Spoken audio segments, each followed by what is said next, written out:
चलिए देखते हैं क्वेश्चन नंबर 19, रीड कीजिए। ब्रूस्टर एंगल और क्या नाम है, पोलराइजेशन का सवाल है।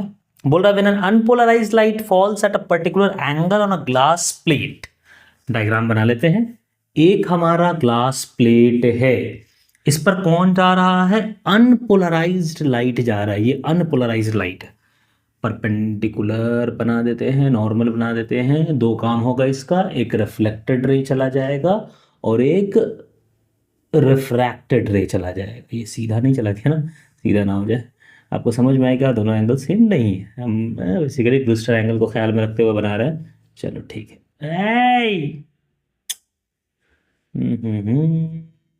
ऐसे कर देते हैं, ठीक है, बढ़िया। ये है एंगल ऑफ इंसिडेंस, ये है एंगल ऑफ रिफ्लेक्शन, ये है एंगल ऑफ रिफ्रैक्शन और ये एंगल है 90 degree according to Brewster angle. बोल रहा है कि when unpolarized light falls at a particular angle I तो glass slab placed in air, यहाँ एयर है और यहाँ क्या है? ग्लास है। ये क्या है? ग्लास है। It's observe that the reflected beam is linearly polarised. अगर रिफ्लेक्टेड बीम लीनियरली पोलराइज्ड है, ये वाला अगर रिफ्लेक्टेड लीनियरली पोलराइज्ड है, रिफ्लेक्टेड इसका मतलब रिफ्रैक्टेड रे से ये दोनों एंगल, उन दोनों के बीच में क्या होगा? 90 डिग्री, ठीक है। ब्रूस्टर एंगल का सवाल, ठीक है, बढ़िया।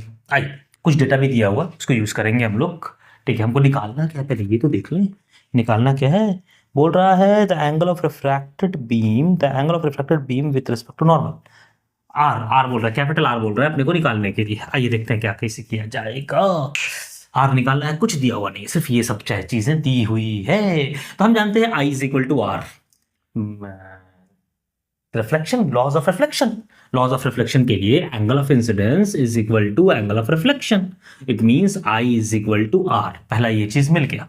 दूसरा, अगर हम इसको म्यू एयर है और इसको म्यू ग्लास है तो क्या लिख सकते हैं? स्नेल्स लॉ से लिख सकते हैं mu air sine i is equal to mu glass sine r. Mu air sine i is equal to mu glass sine r. Mu air कितना है? 1 sine i is equal to mu g 1.52 sine r. अब r का मजा देखिए क्या है। Small r plus 90 plus r, ये वाला 180 डिग्री है, तो लिख सकते हैं small r plus 90 plus r is equal to 180 degree. और स्मॉल आर आई के बराबर है। It means R is equal to 180 minus 90 minus I। R का वैल्यू है 190 minus I।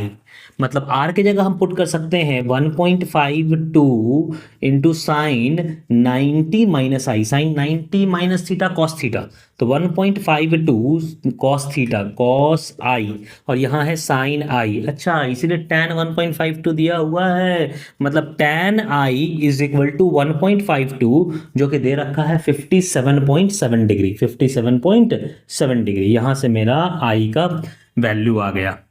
I is equal to लिख देते हैं। This implies I is equal to 57.7 degree, ठीक है। I 57.7 मतलब R भी 57.7।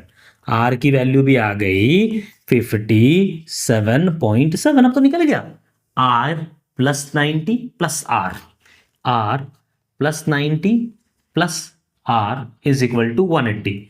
R की वैल्यू 57, 90 चला जाएगा 90, तो R is equal to 90 minus R equal to 90 minus 57 which is 90 minus 57.7 था ना, 0.7, 32.3 डिग्री। जोड़ लेते हैं, 7 3 10, 1 7 दोनों 1 10, 5 6 7 8 1 9, सही है। 32.3 degree, option number 2 is correct. आसान क्वेश्चन था, सिर्फ पता होना चाहिए था कि जब पोलराइज्ड हो जाएगा रिफ्लेक्टेड रे तो उस केस में एंगल जो बनेगा रिफ्रैक्टेड रे से वो कितना बनेगा? वो 90 डिग्री बनेगा, ब्रूस्टर एंगल जो होता है।